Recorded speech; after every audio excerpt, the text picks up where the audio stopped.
Assalamualaikum warahmatullahi wabarakatuh. Hello everyone, my name is Bima Tirta Yoka. I'm from class 2025 International. Today I will present my PowerPoint.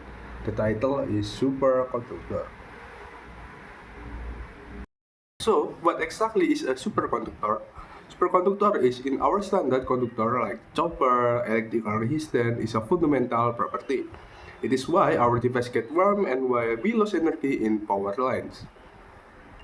Superconductivity shatters this paradigm. It is a quantum mechanical state where our material, when cooled below its specific critical temperature, exhibit two defining properties. Number one is a zero electrical DC resistance. Number two is Meissner effect. Visual this, imagine a electrical current flowing in a closed loop of a superconductor. Once started, that current would flow forever without any power source. Perfectly persistent, this is the promise of superconductivity. Now, let's focus on Meissner effect, which is the true hallmark of superconductor. It's not enough to just be a perfect conductor. A perfect conductor would simply trap any magnetic field that was inside it when it was cold. But a superconductor is different. When it's cooled below, it's become perfect diamagnetic. This means it's actively expect all magnetic field lines from its interior. It doesn't just stop them from entering, it pushes them out. This powerful repulsion is what causes the dramatic levitation you see in demonstration. Magnetic floating freely above a superconductor. This is the visual proof that distinguishes a true superconductor from a theoretical conductor. Not all superconductors are same. The superconductor they are categorized into two main types, which is crucial for practical application. Type 1 is Type 1 superconductor. These are typically pure metal like mercury or lead. They have a single critical magnetic field. Below this field, they exist in a perfect Meissner state, completely expelling magnetic field. However, if the magnetic field exceeds the critical value, superconductivity is instantly destroyed. They are in a sense all or nothing. Type 2 superconductor. These are usually allow ceramics like niobium, tin, or EBCO. They are far from technology important. They have two critical magnetic fields. Between these two fields, they are a mixed state. In this state, magnetic fluid can penetrate the material in the form of quantities vortices, but the material still maintains zero electrical resistance.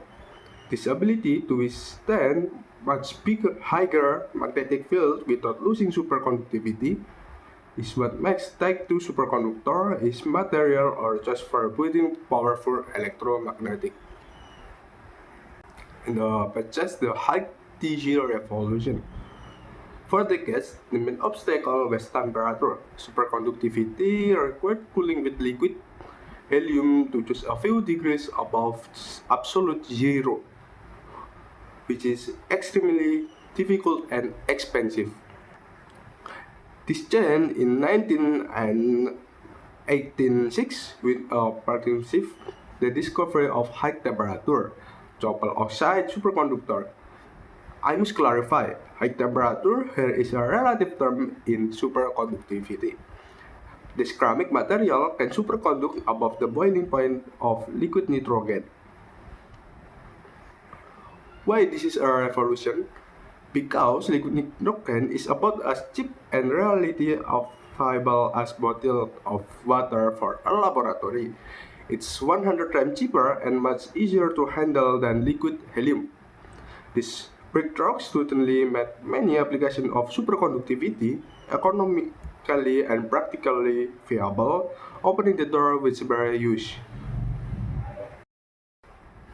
So, where do we see superconductor in action today? They are no longer confined to physics labs. You can see superconductor in three places. Number one is medical imaging. The common application in MRI scanner in hospital. The powerful stable magnetic field required for high resolution images are generated by superconducting magnets. Number two, transportation. They enable magnetic levitation trains. By using superconducting electromagnetic, the strands levitate above the track, eliminating wheel friction and allowing them to reach incredible speed with remarkable efficiently. Number three, scientific research. In facilities like CERN Large Hadron Collider, thousands of superconducting magnetic are used to create and control the immense magnetic field need to quite practically beam and nearly the speed of light. In conclusion, superconductors have transitioned from laboratory phenomenon to technology that is actively shaping for our future.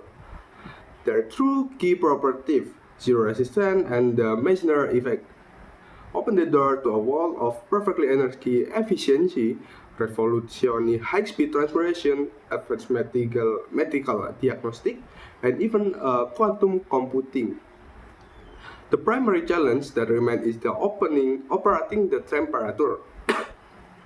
We still rely on complex cooling system, but the dream is room temperature superconductor.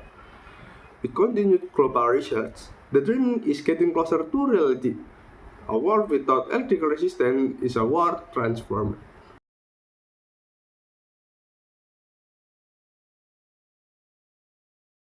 That's all for me. I'm apologize if there are any wrong words or I'm lacking in English. Wassalamualaikum warahmatullahi wabarakatuh.